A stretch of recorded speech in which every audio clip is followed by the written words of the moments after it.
one nation, under God, indivisible, with liberty and justice for all. Almighty and everlasting God, who presides over all things in heaven and earth, come and preside over these deliberations, so that those that make the decisions may be guided by your wisdom.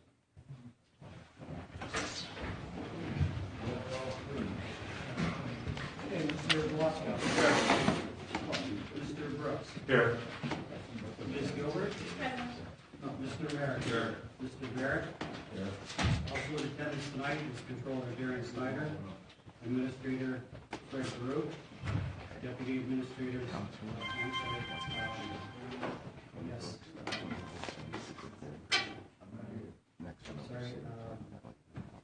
Deputy City Attorney Maureen Collins, Deputy Fire Chief Alan Clackett, Director of Operations Chris Friday, Police Chief Marcelo Mackey, You weren't going to mention it. Catherine Payne, and Administrative Assistant Lisa St. Paul.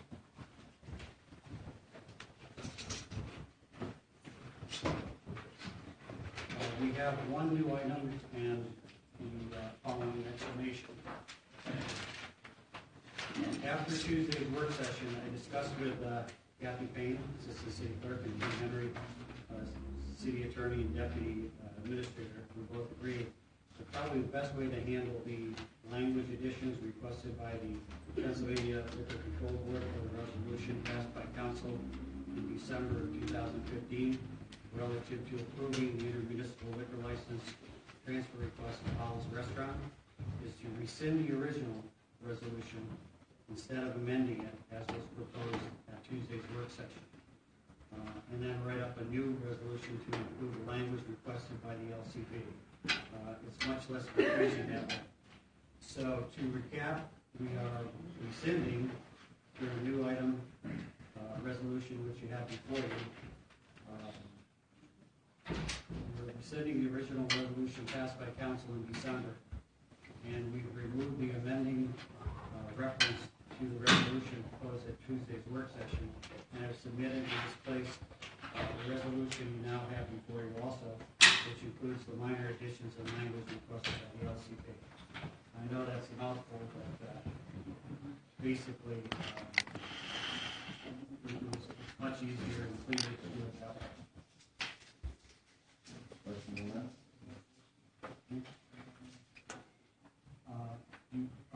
If there's no objection from council, we can add that to the consent agenda.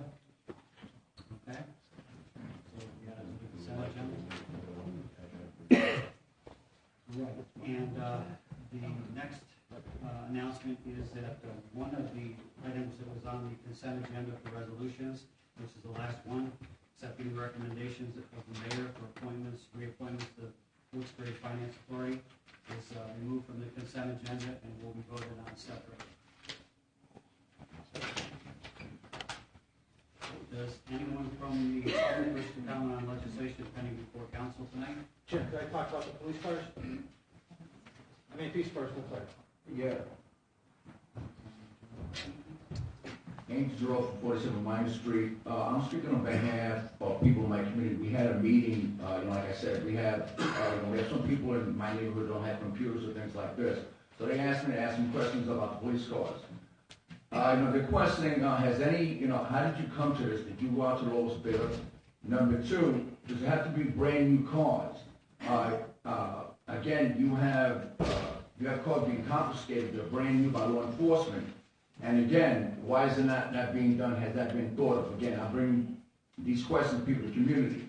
The other question, too, last time I was here, there was a program in Scranton where police officers were able to do that, buy cars, take ownership, and then the city would then upkeep those cars and bring them up to speed what police cars would be, and that would be even cheaper. And last, of course, they also said, the older people said, if they can't get brand new cars, why should anybody else on their tax dollars? So I'll leave you with that. Mr. Earl, as far as the program you referenced, Yes. what's your feelings on that? They do, and how does that Scranton? Problem that would be with the city would be, unfortunately, in South one of them is the limited number of officers who do reside in the city. Once that vehicle is purchased by a yacht, it is for the city. Although it's not that is a take-home vehicle. insuring that vehicle, and it will be driving out of the city every night. So that would be one of the major concerns with that. As far as purchasing new vehicles as opposed to used vehicles, these vehicles are made in a way that will ease the implementation of all that needs to go into it.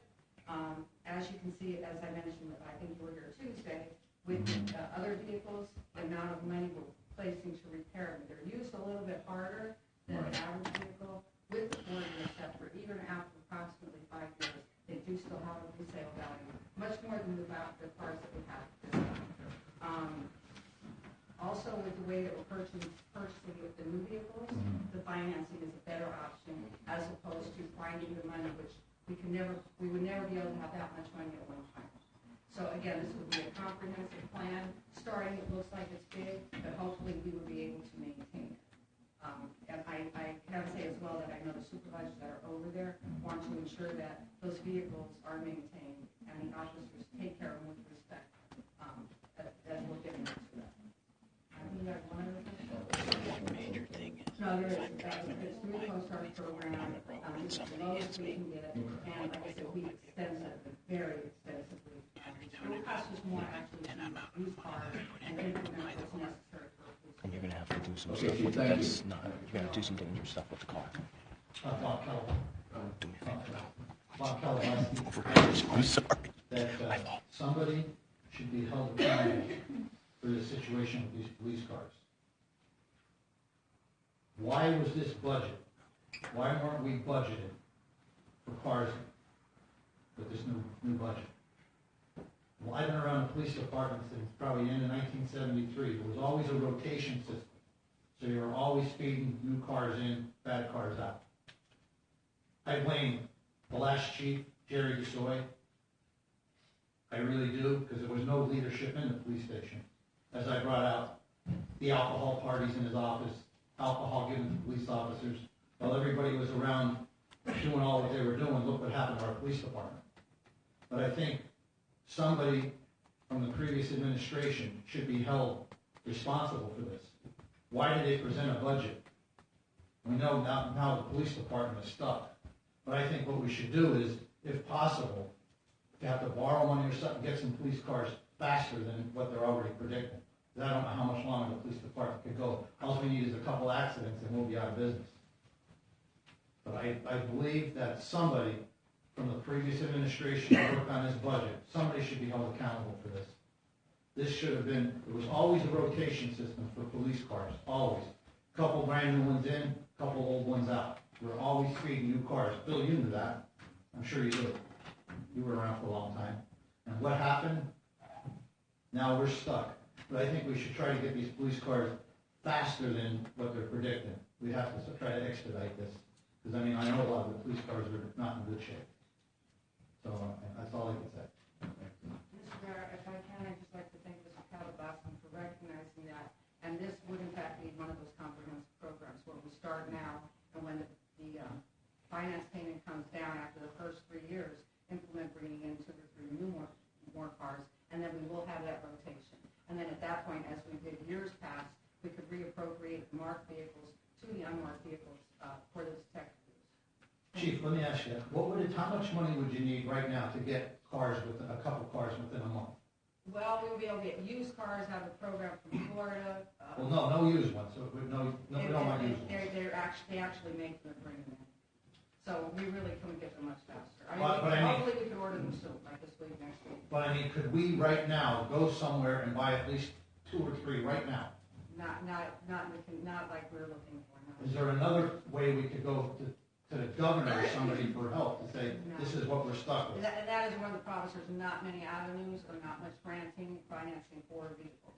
If you were to go to try to order from Valley Chevrolet or Ford, whoever has the best police cars, is there a way to get them quicker now? Charlie, would there be another? Is it sooner than we're looking at? There could possibly be,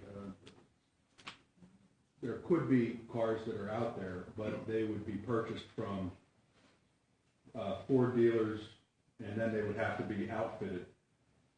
That is not something that I looked at for one reason, and that was, that's how we were doing business.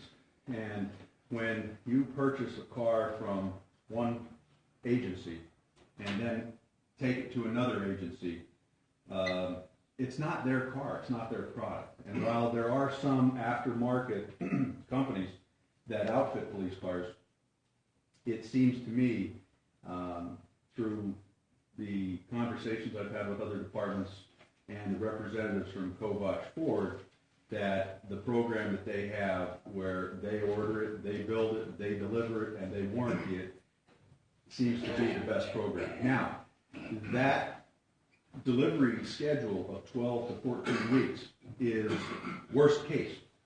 That's worst case scenario. But I can tell you that we're actually nearing the end of the model year, and we're nearing the end of the ordering cycle for the 2016 police cars.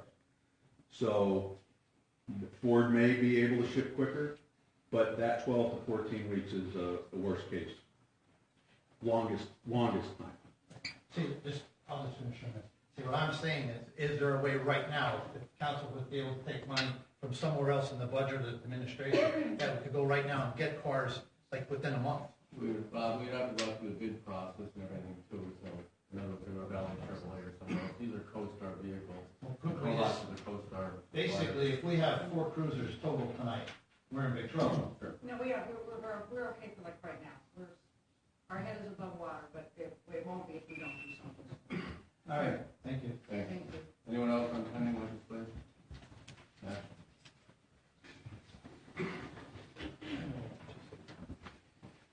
Matthew Ford, Oak Street. Welcome, Ms. Collins. I'm sure you'll find we're a lively bunch here. I have comments on 3 items here. The first on the consent agenda. I was a little unsettled. Mr. Merrick asked a question at the work session about whether or not these police cars were going to have dash cams on them, and the response was that the constitutionality of the dash cams was in question. And I think everybody's seen cops since we were youngsters, and I think dash cams have been around quite a long time. There's no question of the constitutionality of them.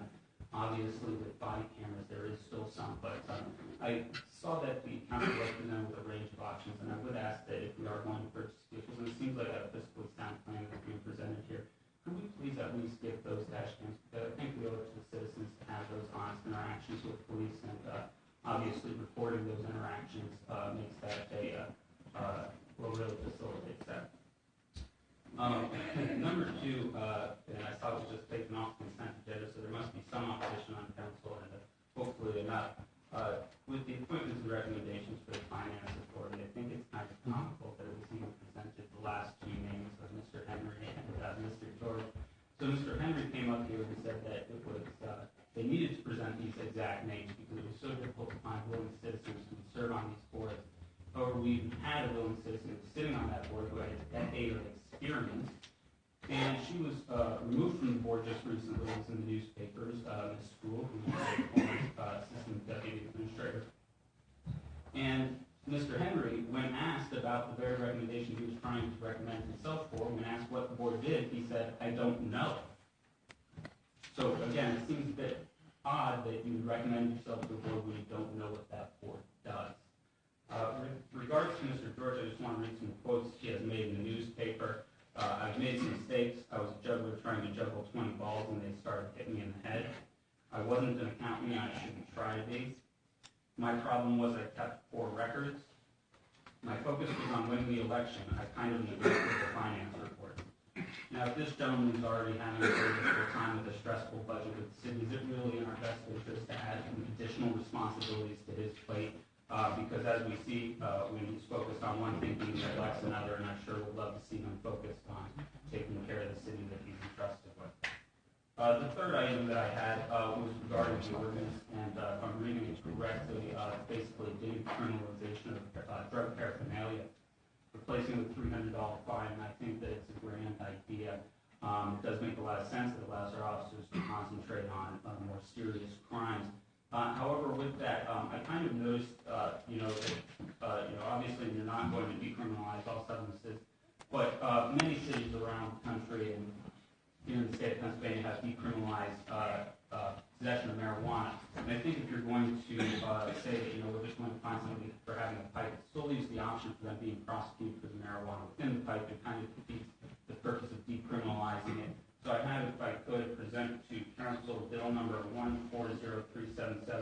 of Philadelphia.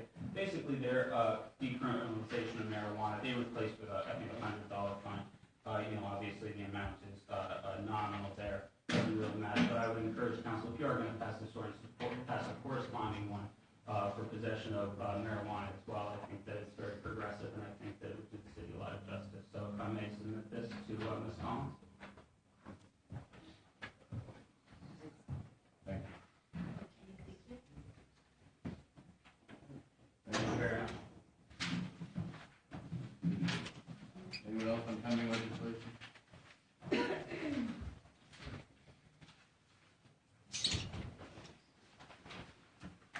Okay, we'll get into the formal business at hand. First is the consent agenda resolutions, including the new resolution that was brought up today with no objections from council. That's added to the consent agenda. Need a motion, second, vote on those. Mike? Second. Tony? Okay, Mr. Beluska? Yes. Mr. Brooks? Yes. Ms. Gilbert? Yes. Mr. Merritt? Yes. And Mr. Barrett? Yes. Motion passes. Next is the single resolution relative to the mayor's appointments to the Finance Authority. Before the vote, concern here, I think, from what I'm seeing, is that most of the people that are on the Finance Authority that would be new appointees reside on the fourth floor. Nothing personal against any of them, but there was concern about the lack of public involvement, and it's understandable. I would like to make a motion that, rather than simply voting against this particular resolution and stopping the work that the Finance Authority does, and I know they have some pending work that they need to address in very short order, that all of the current city employees that are on this resolution expire within 1 year, to allow time for people to apply for a position on this authority and all of the other ones without stopping the work that they have ahead of them. They do have some legal obligations, certainly don't want to stop them, but I would ask council's consideration for that. I think it's a resolution that would allow them to continue doing what they're doing, but also, more importantly, allow ample time for residents and others that would want to be on this. And I'm not saying that we will come up with new people. We may very well be looking at the same people a year from now, but allow time for anyone who would be interested to apply to this authority and any other board that we have. And I think that this would be sending the message out there that this is what we want to see. That's what this council wants to see. They want to see more public involvement, not just coming from the people that are here right now.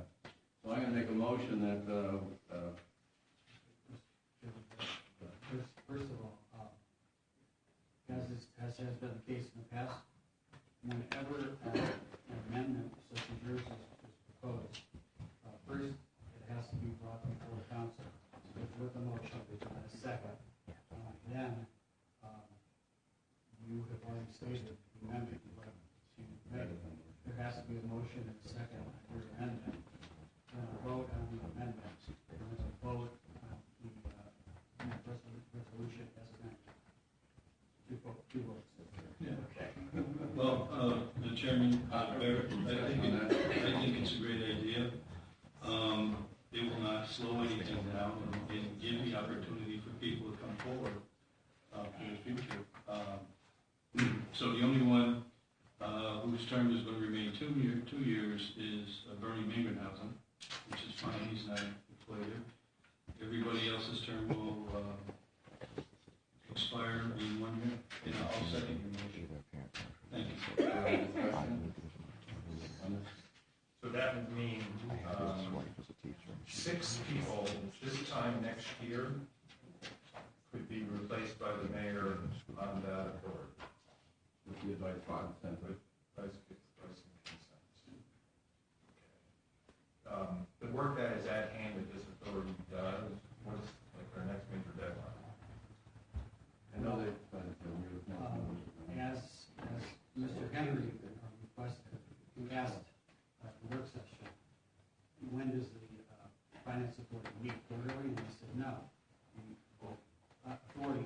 payments on an as-needed basis. Whenever there's an entity out there that wants to take advantage of that program, that state program, for low cost or no cost interest loan. And again, it's just a pass-through through the city. There's no obligation on the taxpayer's part at all. So there was nothing that I was aware of as far as an upcoming meeting of the Finance Authority until yesterday when Lisa, who's the secretary of the authority, sent an email around asking if anybody would be available for a meeting next week. We don't know what, I have an idea of what it's about, but I wasn't aware Tuesday that we were going to be meeting so soon on that.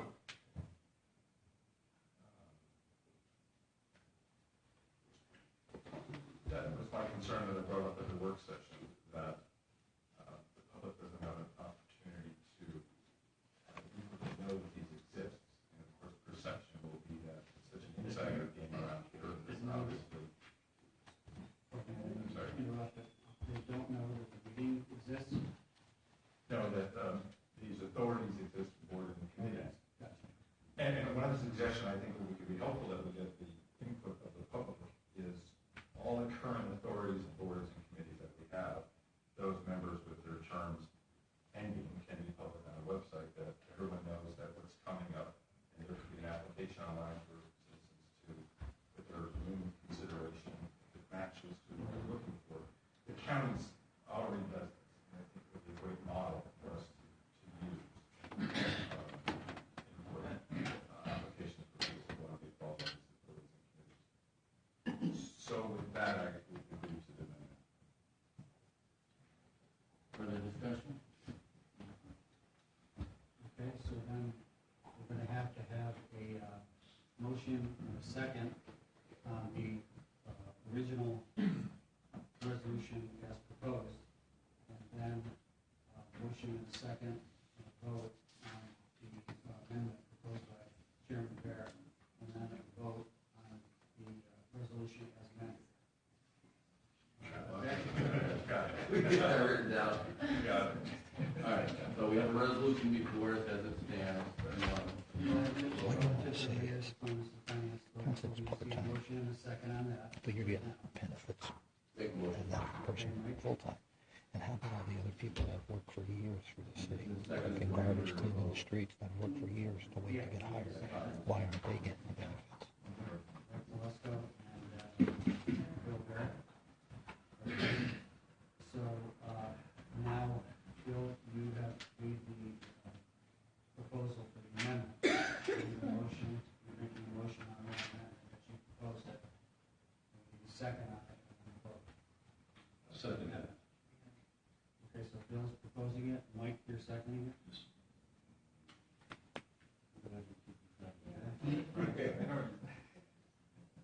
Okay, so vote on the amendment. Mr. Velasco? Yes. Mr. Brooks? Yes. Ms. Gilbert? Yes. Mr. Merritt? Yes. And Mr. Barrett? Yes. Okay, next we'll have the vote. We already have the motion and the second on the resolution itself. This is on the resolution as amended. We just need to vote on that. So, Mr. Velasco? Yes. Mr. Brooks? Greg, this is something we can do, right? Easy to do. Sure. Yes.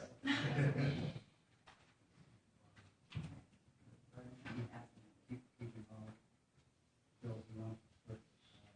Change these four Clarification, clarifications. you want to mention it again? All of the City. employees that are on this particular resolution, their term would expire 1 year. Amend this resolution to be 2017. It would be the last board that you have on.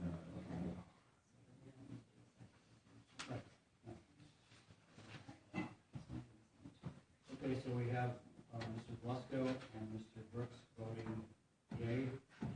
Ms. Gilbert? Yes. Okay. Mr. Merritt? Yes. And Mr. Barrett? Yes. Motion passes as amended. Resolution is adopted. Come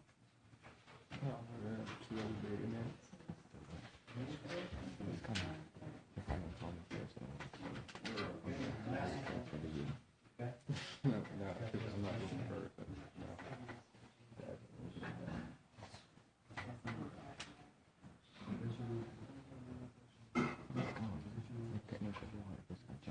Yeah, I know. Jump right down. I gotta go. I'm the one that goes in real slow. Makes it as painful as possible.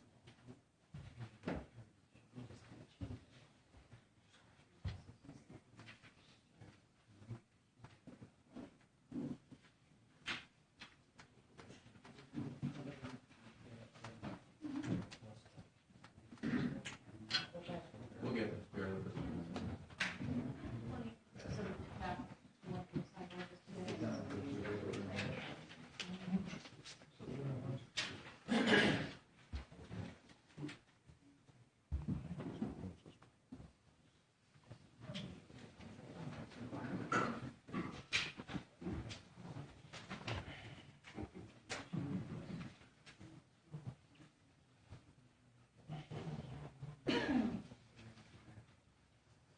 Okay, next and finally, we have the ordinance, which is on first reading.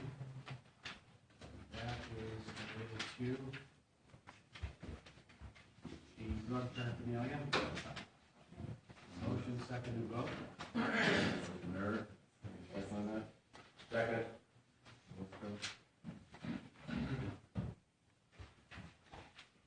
Okay, Mr. Glasgow. Yes. Mr. Brooks. Yes. Ms. Gilbert. Yes. Mr. Merritt. Yes. And Mr. Barrett. Motion passes also. Mr. Belisco, do you have anything for us this evening? Just a couple things. I don't know whether it would be direct to Mr. Bruce or, Ms. Collins, but when our, recycling bills come out, and say I ignore my recycling bill, what happens from there? This is just my own information. What happens if I just throw the bill away?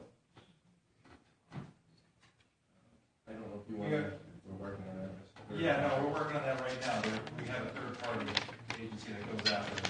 Well, it goes up so high, it goes to the point where there would be a lien, but it would have to be Well, rather that's significant, significant. but I expect it to be a lien, but It would have to be a couple of years. It costs more to put the lien on than what the actual collection is. So it takes a while to build up. And the other thing maybe for Chief Lindeck, I was requesting more patrols or patrols up in the Goose Island area, especially at night. Anything specific or? No, just it's general? a small area. Thank you, that's all.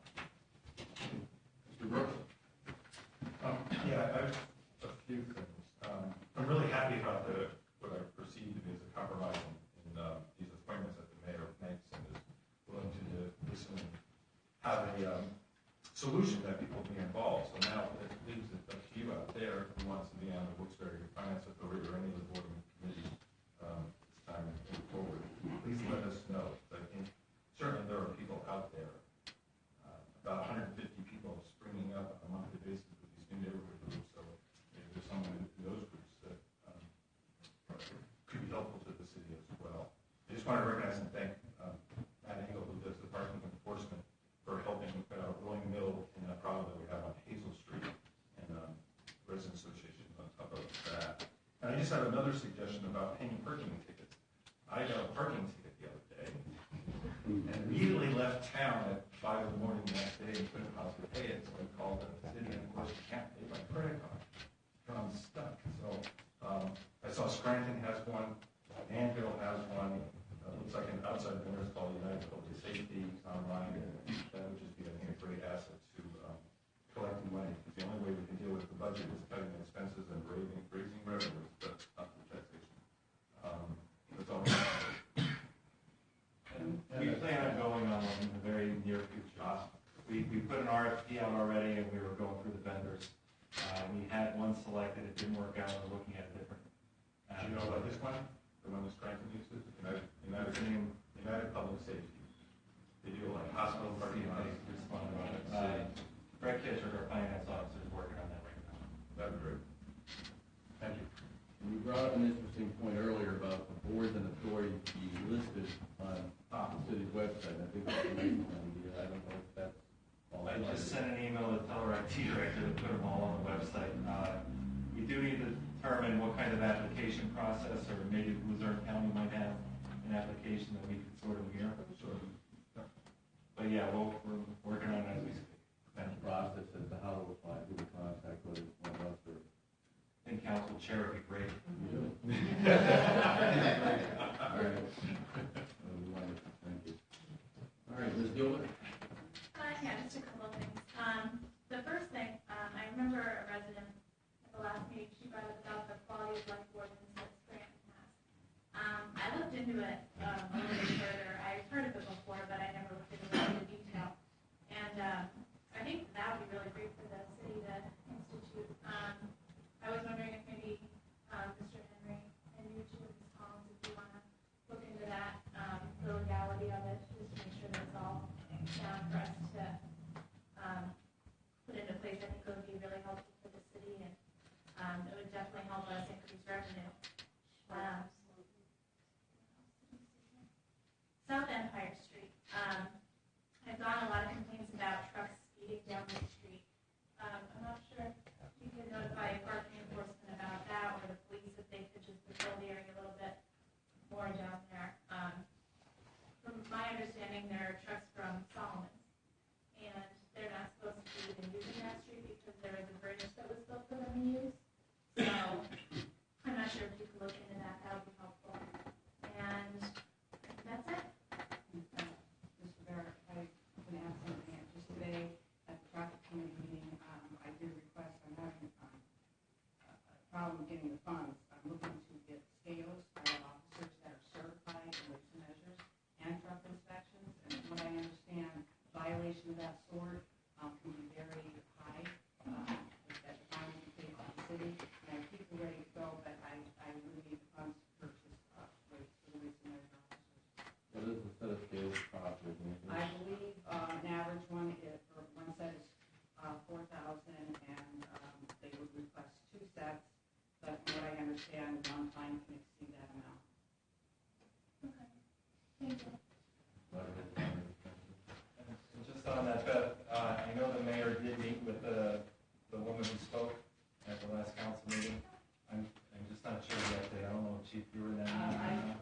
Part of what came out of that is many of the things that are on their ordinance ticket, our code enforcement does do more than the officer.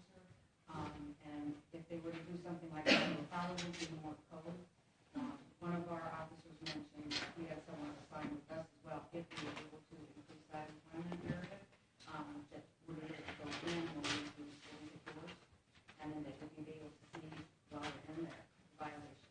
That would be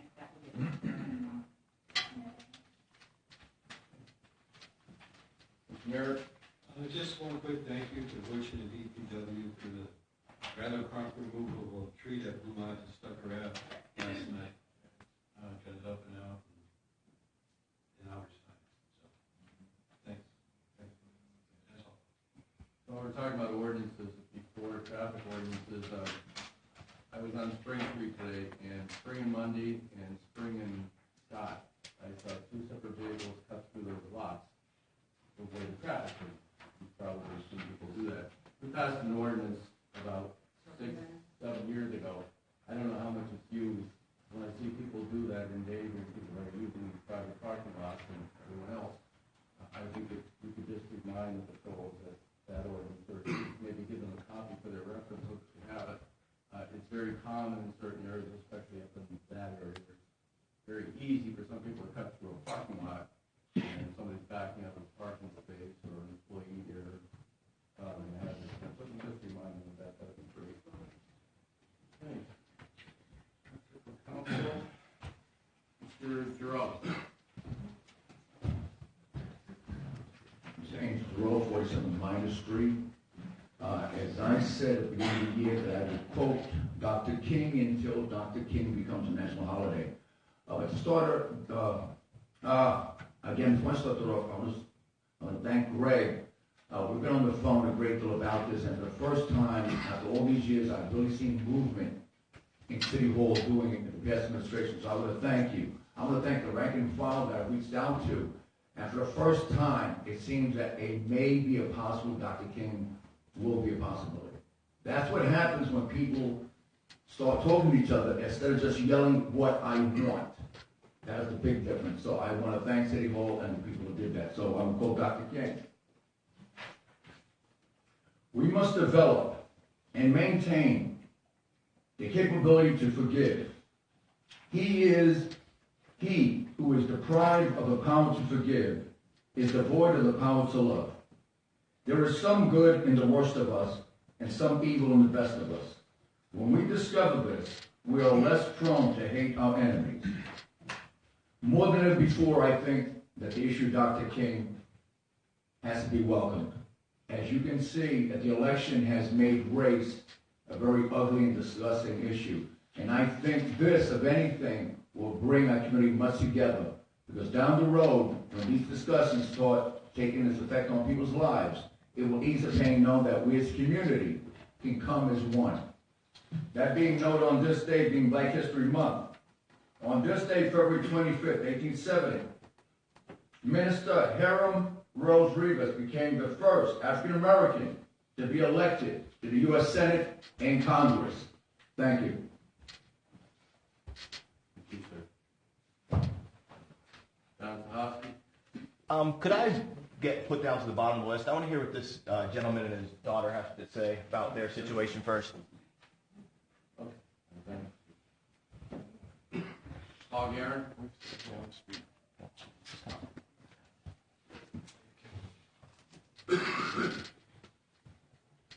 Hi, Paul Guerin, 15 Main Street. I lived here my whole life, and the big thing that I did was play basketball, and I just want to know if there's any way to get like funding to like fix up Mayflower. Can't even play down there no more, practicing court, everything. Can't take my daughter down there, all the swings, play half, stuff like that. I mean, when I was a kid, we used to go to the park and have fun and stuff like that. Now, if there's nothing to do, we go out and get in trouble, and that's what kids do nowadays. I just hope that maybe we could look towards something like funding like a city park, something, just like something. Make the city a better place, give us something to do around here, because the only thing there really is to be 21 go to bars around here. And that's all I gotta say. Which, I know that you've been doing a lot of work on the Yes, we have. We've, well, last year alone, we've redone 4 roads. Very expensive. It's not typical general fund money. We usually have to apply for the grant, and hopefully we're successful because they're very competitive. We do, however, have plans to do some upgrades at Mayflower, and hopefully one other park, which we haven't identified which one it will be yet, but it's on the radar, and we'll see some activity there. I appreciate that. Thank you. Thank you. Mr. Walsh? Be on YouTube and stuff. I don't want to get on YouTube. Jim Walsh, Mayor Street. I see you took one of my suggestions, you have the voting where you can stand up. The next one is, why can't we increase the time limit for us to speak, for private citizens, to 7 minutes as opposed to 5? So let's work on that and see if we can get that adjusted, okay?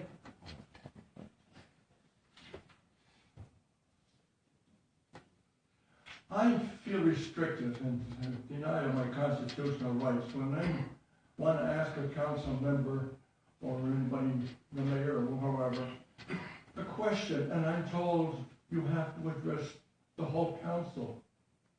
Well, you're all in the same hearing distance, you're all here, so why do you try to restrict us? If I ask a particular question of a person, you all hear the same question, so why that restriction? It's ridiculous.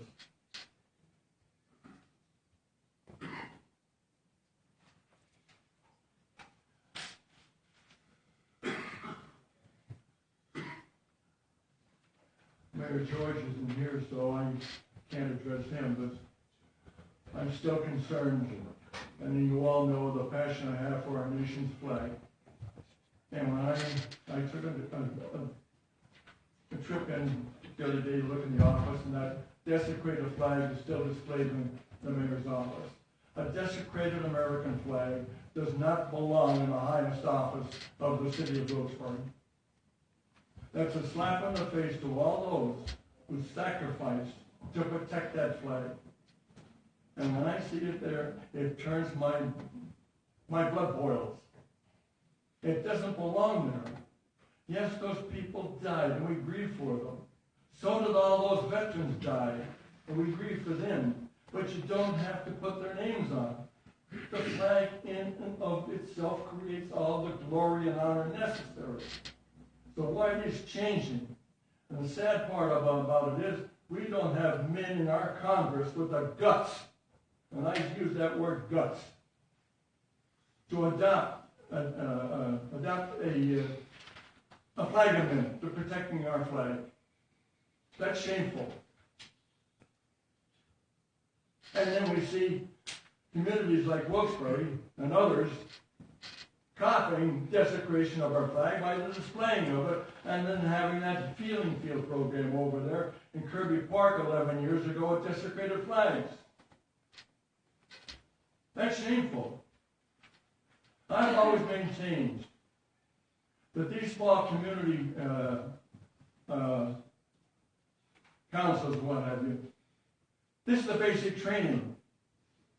This is where they get their ideas from as they go up the ladder to the county, to the state, to the national level.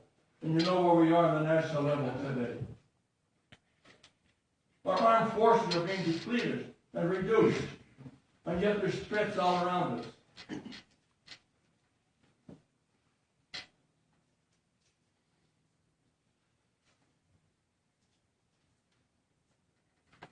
I see here the editorial in the paper here a day or so ago with regards to the improving the city. Everything seems to be concentrated on Central City. The city of Wilkes-Barre is 7.5 miles. Why is the concentration always centered on perhaps the 1.5 miles? Central City. We're a part of the city too. And we deserve recognition. And then, as I pointed out, I presented to you last meeting, 67 businesses that used to be in the city of Wilkes-Barre are no longer here. Why were they allowed to leave? I know demographics as a part in it. Now you're going to build new buildings, and yet you let the Hotel Sterling fall apart. And then down in the corner North Hampton Street, the buildings down there. Why did you let them decay and then look for money later on to build new ones? I just don't understand it. Why was the Ramada and Sterling left to get in the condition it was no longer usable? Where's the inspectors? If the inspectors are in there keeping those buildings up to date, that wouldn't happen. It wouldn't happen. Because they'd be forced by law to keep those buildings safe. Mr. Walsh, Mr. Walsh, I'm going to stop you there. I know you have a lot of information there, but I think that some people would like to comment on what you said. I know Mr. Brooks probably would like to talk about the neighborhood here. Can I just say something further before you do it? Very quickly, sir. I know Council Beth and Gilbert and Belusco and Brooks are new, and they have to get acclimated. But I'm going to advise you, if we don't hear it, I don't hear it here. When you come to these meetings, you give a report of what's happening in your district. We have a right to know what's going on. You don't give any report. Okay. Tell us what you're doing. Thank you. Mr. Brooks? Thank you, Mr. Walsh. I think these neighborhood associations, Excuse me, Tony, but my hearing is not the best. I'm sorry, sir. The neighborhood associations that we're creating is certainly a way that we are being engaged in the neighborhoods, and Mr. Belusco and Ms. Gilbert have had it hand in that along with members of the audience, Matt Ford, George Brown, Angela Giroux. Matter of fact, a lot of you showed up to these neighborhood groups, which is a really good thing. I do want to address your point about the rules of council in addressing us and the time limit, and just to say to my fellow council members and the public, I would certainly be amenable to what I would call this back and forth, because I do agree that just talking for 5 minutes and then getting an answer, then that's it, that maybe we can be accommodating to to that. And if it was 7 minutes that we had in the past, then perhaps that's a solution. 7 minutes with his ability to go back and forth up to 7 minutes, and then we stop. So I would urge us to think about that and how our own rules are. As far as buildings being demolished, certainly know that's the most passionate thing I have about this city, and I think I would look forward to working with Maureen Collins on trying to find a solution that would be a citywide historic preservation ordinance for the city that could help us do that. Some cities are very successful in it, and perhaps we can model that as well. And you know, I gave you a lot of photographs, and there are not a lot of buildings around here that they'll never be utilized again. Never. Mr. Ryan, you want? Mr. Walsh, I just wanted to, What's that? I just wanted to share a comment that was brought up by a financial advisor in relation to a positive comment in relation to the city during a pension board meeting a couple of weeks ago. The financial advisor that reports on the pension plan's finances is from Philadelphia, based in Philadelphia. He goes throughout the state, and he made a comment after we said the Pledge of Allegiance at the start of the meeting that it's hard to believe, but he goes throughout the state, and very few places that he goes to start out their meetings with the Pledge of Allegiance. He said the city of Wilkes-Barre is one of the very few places that he's aware of that he goes to throughout the state that does that. So that is a plus. It says something for the city, at any rate, something that's positive. But Just wanted to make it work. Again, let me point out to you, I don't like these restrictions. It seems like you want to get out of here by 7 o'clock. You get 7 o'clock, you get on the edge. And maybe you could just elaborate a little bit on the rules, Robert's rules, and how we could be here. These meetings, these council meetings are set aside for the people to come here and explain their grievances and what have you. Mr. Wall. And it's not a case of let's get out of here as quick as we can. Mr. Wall. We're coming here, we're not going to comment. Wait a second. Wait a minute. You're restricting my right to freedom of speech Mr. again. Wall, we're trying to answer your concerns. We operate under what's called the Robert's Rules of Order. If we don't, the opposite is disorder. Okay, we can spend hours going back and forth, hours. And when you address council, we're not interrogating a specific member of council. You're here to address council, and that is part of our rules. That's the rules that we operate under. It's not something that we can arbitrarily change. Yes, we can change the time. We can certainly do that. But there are certain things that are not changeable. Otherwise, we would have chaos and we would accomplish nothing. We're here to listen to everyone. And if you need to speak to us outside of this room, too, any one of us is available to do that at any time. We answer phone calls every day. Every one of us do. We'll get back to anyone who wants to talk about any issue from that.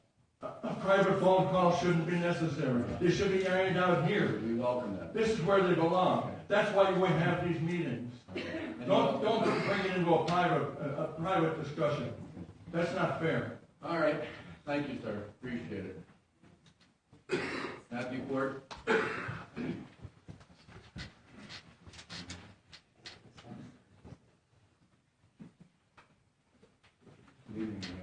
Good evening again, Matthew Ford, Oak Street. I had originally intended to talk a little bit about skate parks today. Mr. Brooks has been working with some kids and is trying to get one of those started, and I provided him some details on a grant that I mentioned last year.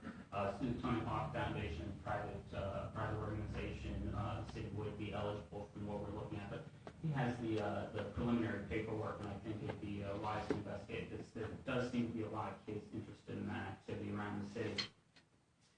I also want to touch base here on the topic that I brought up towards the end of the year, and Ms. Gilbert brought up, I believe, back in January, and that is a anti-pay-to-play bill, and that was, we brought in a copy of that bill that was passed in Allentown in October of 2014. They just, I believe, said that they're going to be revisiting that law, see if it's working, see how it's doing again this year, so it is definitely still in effect. I also brought with me today, because when Ms. Gilbert brought it up, I believe it was Mr. Henry said that there was a question as to the constitutionality of it. And in addition to the Allentown law, I believe there's one in Pittsburgh, which I wasn't able to get the text for before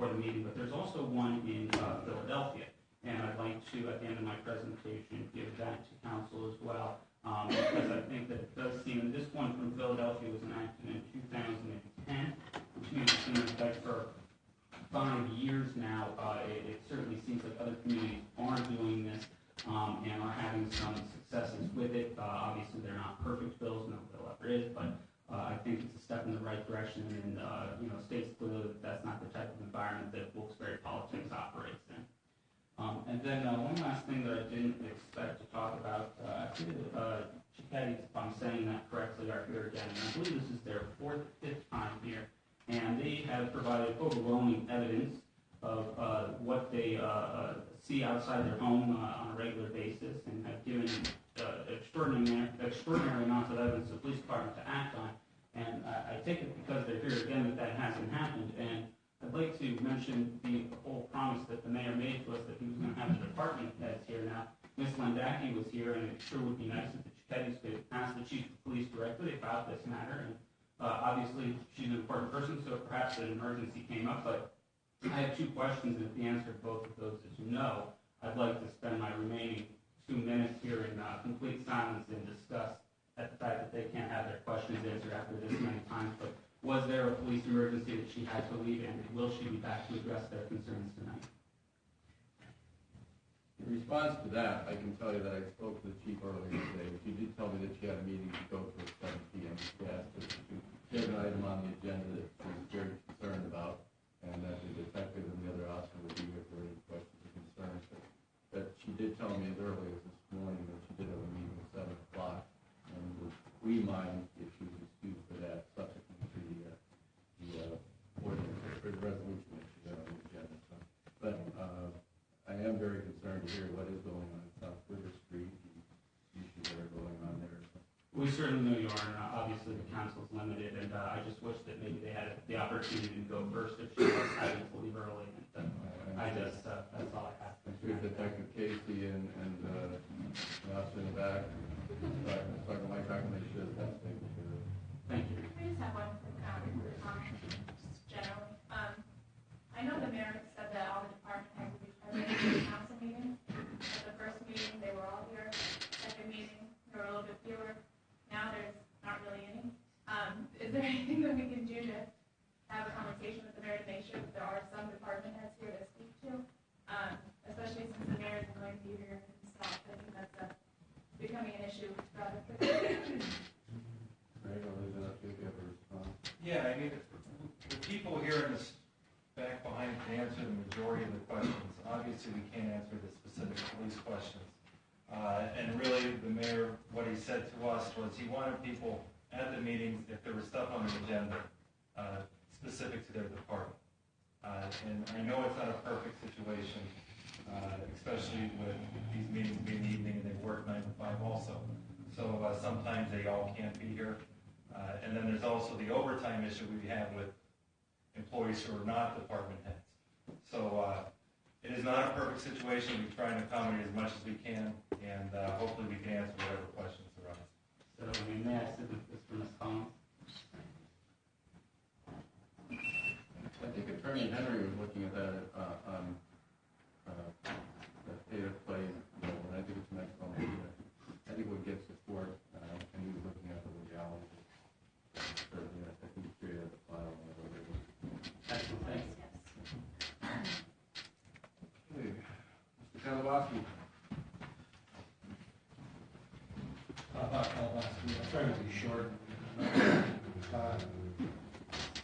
It's my understanding that there's almost 10 grievances filed now in regards to Mayor George and some of the things he's done. And I think most of it, if you take a look in the Citizen's Voice story today, people are outraged over this. And I like Carol Smith, don't get me wrong. That's another personal concern. I told her that because I just put another complaint into her about herself being in there. But I think it's ridiculous for paying somebody almost $70,000 a year to answer phones. And now it's going to turn into a situation where if the union fights this and I believe wins, that's going to be a position that's going to have that salary. So I think somebody better sit down with the mayor and get it straightened out quick. Because I think it's absolutely appalling to the citizens of the city to know somebody's answering the phone for almost $70,000 a year, if not more, with their benefits. It's ridiculous. And I think it's ridiculous that what he's done hiring his friends, and I think people are just, they're already disgusted. They feel the same way they did when this last mayor was here. And another thing I want to find out, I think council should really get into this one.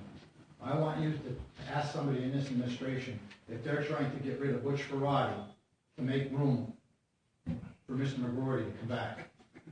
And I only wish the chief was here now. And in my understanding, multiple people told me he's starting to show up on police calls. He's not a policeman. What's he doing there?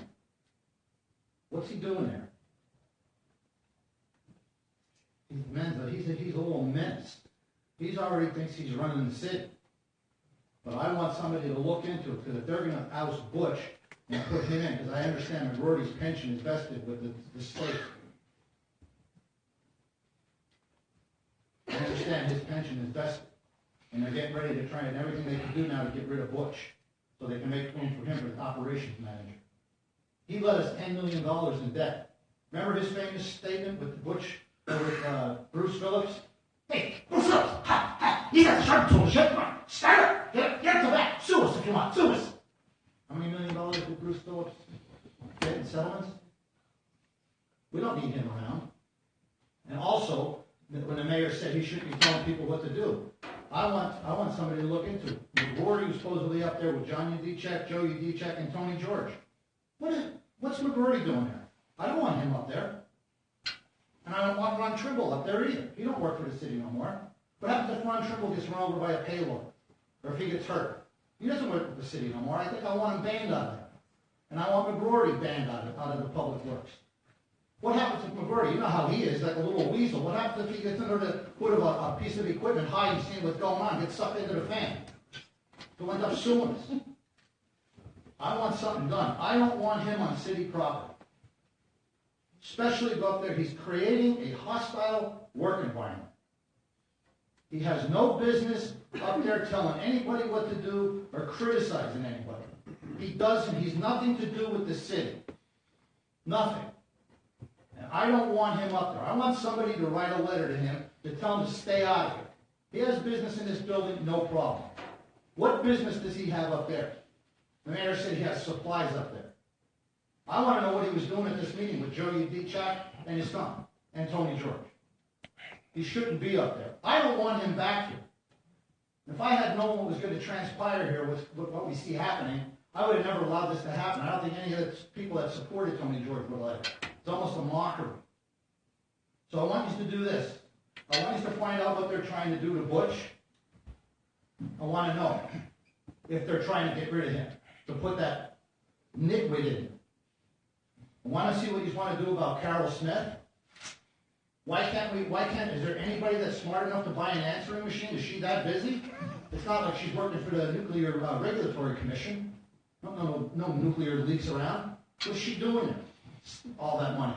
He's got to get on board. You've got to keep pressure on him.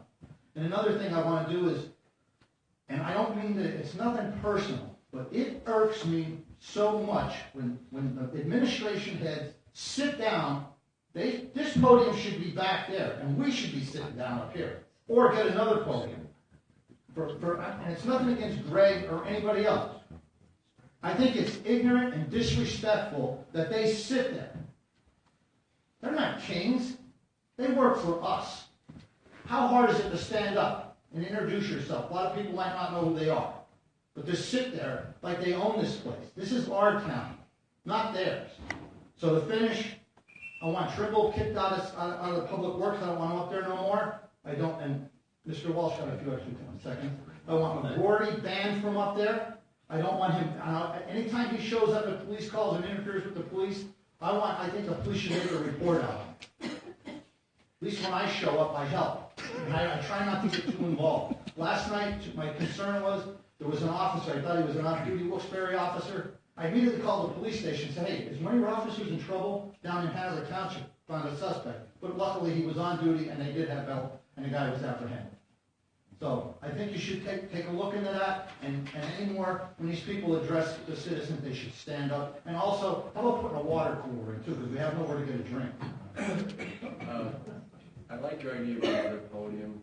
I don't know if you've given that some thought, maybe something that would not be a bad idea. A hypothetical question, I'm not going to name anybody, but you brought up an interesting point about the DPW yard and those types of places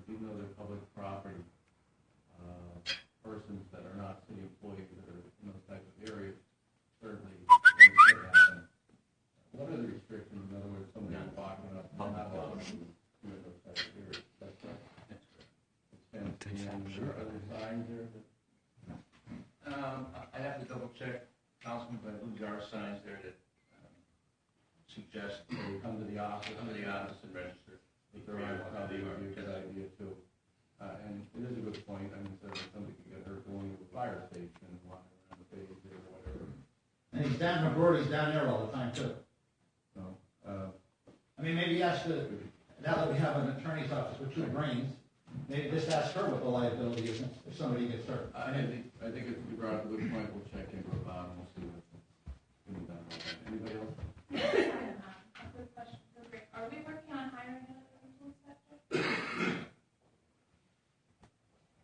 Thank you for standing up. Ray Baruch, City Administrator. Bob Kalawski, I got him to introduce himself. So, with that said, we actually just certified 3 health inspectors to also be rental inspectors.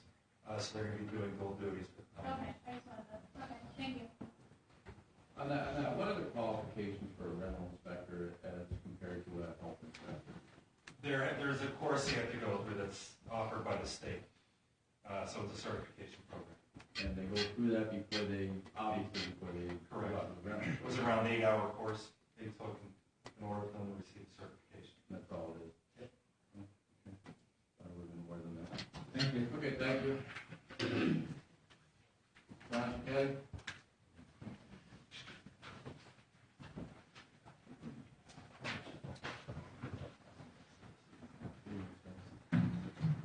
John Chickeni, South River Street, Wilkes-Barre. If the city wants to save some money, they can go pick up a lot of those traffic signs and such over at 375 South River Street. If you drive by the street, you'll see the red cups, beer cups all over the place. You pay $5, you get into the house and you drink all you want, the same cup. There's hundreds of cups all over the place, all right? Trash all over. There's photographs, I don't know who gets them, but code enforcement should be looking at them. Or the health department is getting out of hand. Some of you know we have been complaining about this forever. The college won't do anything about it, Brooks University won't do anything about it. So if we don't do something with the people that own the homes, it's gonna continue. Now, I've been told there is no more nuisance housing. That law has been abolished. Is this true? Is there anybody telling that? Is there a nuisance housing law? Where there's like 3 strikes of the police, there's 3 times that the police are called. Wait 1 second. That's what he's referring to. Can anybody answer me? Why, if you have more to this, you want to continue? Well, I was told that it was abolished. There's no more law. So if we can't do something with nuisance housing, no one knows who lives in these homes. There's maybe 50 houses on South River Street between Ross and Academy.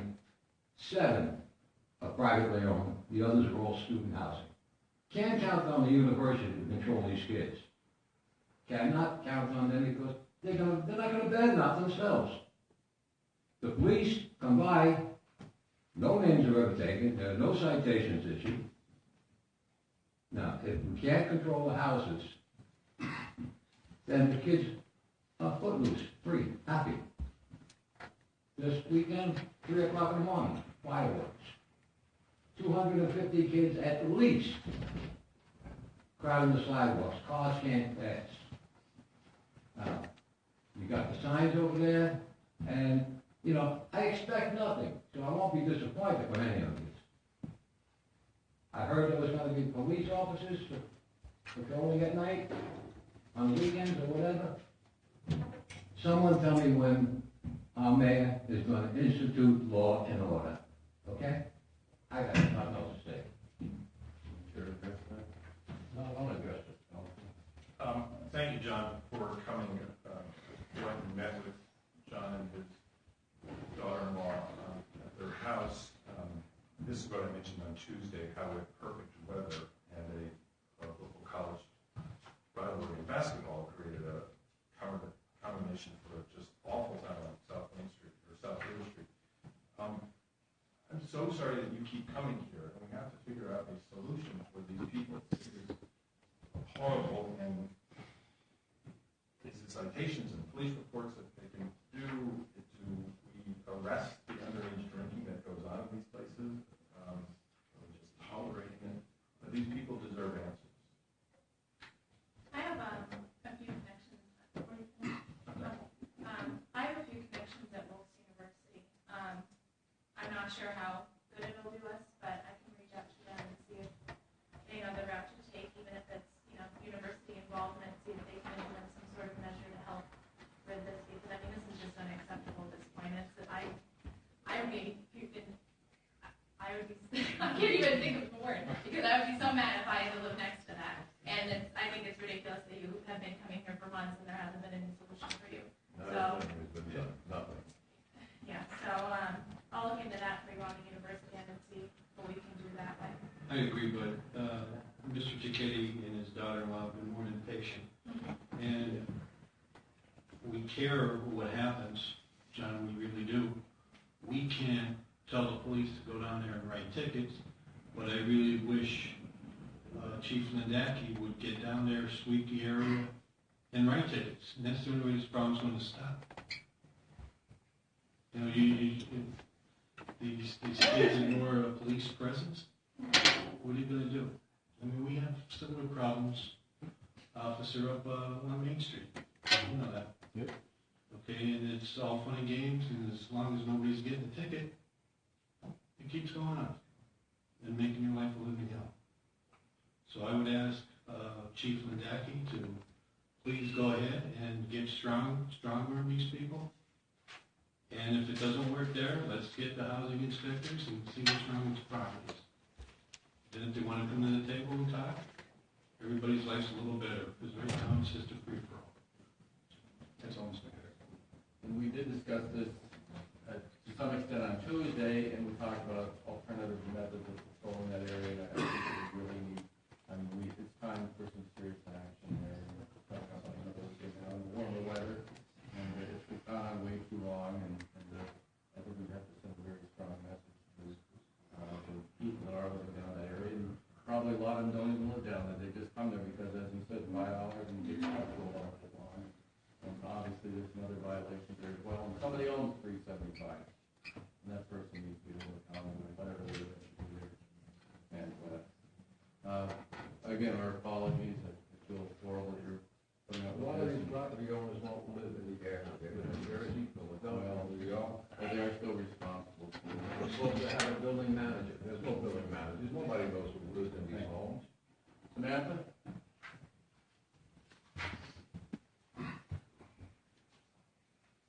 Samantha Cicchetti, South River Street. I won't say too much more because, you guys know what's been going on. Some of you we've spoken to before, some of you are new. So I've spoken to Tony Brooks. I have some pictures of some of the stuff that's been going on, just to show you a little bit more about that. The pictures my father-in-law gave were about the properties and the trash and just all of those kind of things. But this shows the properties, like people come out of their homes, like when they're having these parties and just urinate everywhere. It smells, it's disgusting. They are throwing trash in our yard all over the streets. Since I moved there 10 years ago, there's been, over the past years, possums and skunks and everything all over the place because it's disgusting. It shouldn't be like this. Over the past weekend, we had people come onto our property again. They came down our alleyway. My husband had to stop them.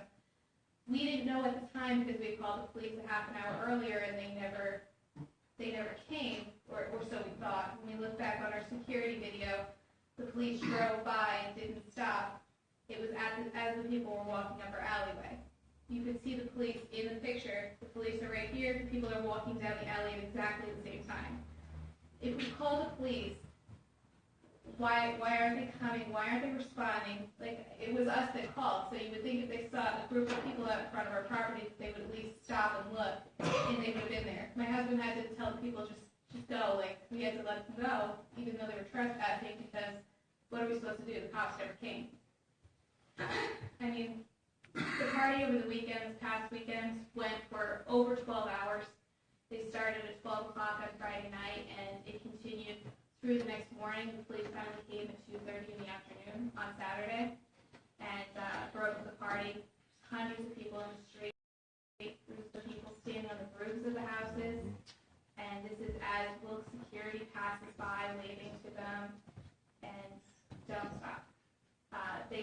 police finally came that day. They were high-fiving the students, shaking their hands, and then left after being there for 2 minutes. They're running into the streets. They're playing football in the streets. They're hitting cars with footballs. They're hitting the power lines with footballs. An ambulance had to come to a complete stop in the middle of the road because people were running out in traffic. I mean, what if there was an emergency situation and the ambulance was going to an emergency or going back to the hospital? It could have been a serious situation. They're almost getting hit. It's really, really crazy that this is going on, and that I spoke to Gretchen DeMenis again, been speaking to her for a while, at Wilkes University, and she said that about a week ago they sent out a mass email to the students saying that if they're out of line, that the police are going to be involved, and she said it's an empty threat at this point if the police come and don't do anything. She said she's making the threat that the police are going to come and then they don't. She said, and she's been saying that security is limited because it's off-campus housing and what they can do, but she's going to look into the people driving by and just waving at everyone, because she said that's not acceptable. I mean, so at this point, we're being told that Wilkes security can't do anything because it's not on campus, but the police aren't doing anything either. Wilkes is telling the students, watch out because the police are going to come, but then, nothing's happening at the end of this. We just need some kind of support here. I know that you said about the unarmed officers or whatever coming by, which is something that was talked about a few months ago even, and things slowed down for a little bit, but then it kind of picks up again.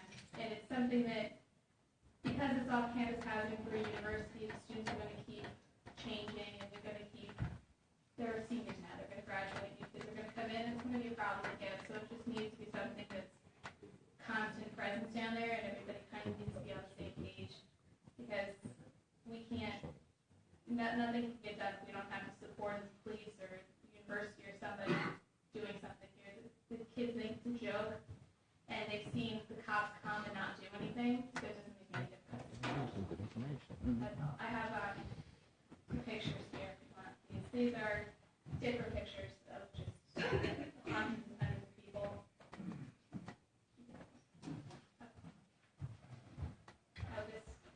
Greg, we know it needs to be done, okay? And that's the only thing that is going to resolve this. So I'm just asking that we do concerted effort. We're trying to get some similar issues, other colleges on these issues. And the only thing that does work, and you can go to the deans all you want, but until we send out that message that we're not going to tolerate it, and the way we do that is outside, we're open containers or underage drinking or disorderly conduct or whatever it might be. I mean, when the police were there for only 2 minutes. They walked down an alleyway at one point, and you can see the kids run and grab a beer pong table, bring it inside really quick while they were down the alleyway. So it's like they think it's a joke. It's all they're laughing, they're high-fiving. The police aren't even off the block in those pictures before everyone comes back out of the houses and just fills the street again. And we're not trying to make a big deal about if there's a couple people having a party, I don't care what they're doing. I know it's a college area, whatever. That's fine. We didn't call the cops that day. The day where there's hundreds of people on the street, we did not call the cops. I called local security and said, somebody just drove by, what can we do? And people passing by had already called the police numerous times. We're not trying to ruin their fun time. It gets out of control so quickly. We're just trying to get something done about that. Thank you.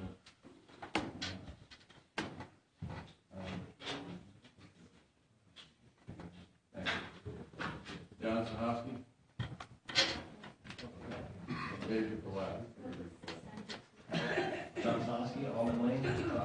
Another week, still don't have Martin Luther King Day. Still looks like we might get it taken care of. I'd rather be here celebrating than protesting, so please make that happen, Greg. I know you're probably going to be the one that has to make it happen. Mr. Bliska, last week you said that you guys weren't part-time employees. Do you put 32 hours a week in doing city council stuff? You said when Mr. Kalbasi was talking to you about benefits and taking the benefits, do you work for the city 32 hours a week at least? Do you think it would be insulting for the people who had to work to get their benefits?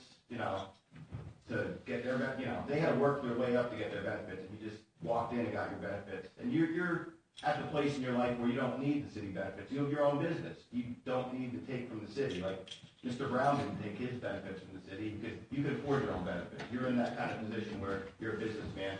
You don't need the benefits. You should probably not take them. That's about it. Thank you. John, anyone care to respond? Thank you, John. All right, so motion to adjourn.